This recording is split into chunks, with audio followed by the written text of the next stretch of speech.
Sassari ha sido un equipo fuerte en su zona, un poco irregular. Ha tenido partidazos y ha tenido malos partidos. O sea, pero es un equipo importante, un equipo que tiene las mismas intenciones que tenemos nosotros, de llegar a las instancias finales de esta competencia, que se va a hacer fuerte seguramente en su casa, más allá de que hoy se pueda sin público y que nos va a agarrar a nosotros un poquito, que ya a esta altura no se puede esperar un rival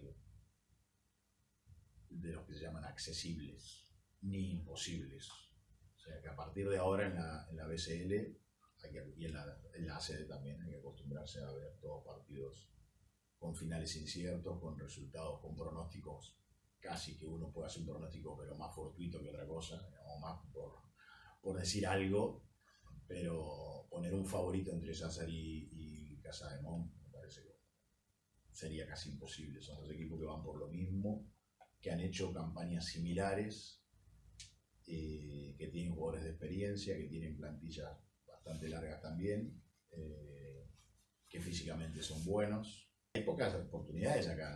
Al hacer zonas de 4 tenés que ir rápido a buscar resultados, pero se consiguen solo jugando bien. O sea, toda la carga emotiva o motivacional que pueda haber de lo importante que es ganar el primer partido o no, hay que saber usarla. Si te pasás, en lugar de motivarte, te pones nervioso. Es así. Entonces, nada, tranquilo, ir a jugar nuestro mejor partido, sin pensar tanto que ese partido es un partido bisagra. Porque bisagra sí, ¿no? Porque no es bueno para la salud eso. No, te pone demasiado tenso, y cuando vos estás demasiado tenso no fluís. Entonces hay que jugar cada partido como si fuera el último, pero por eso cada partido.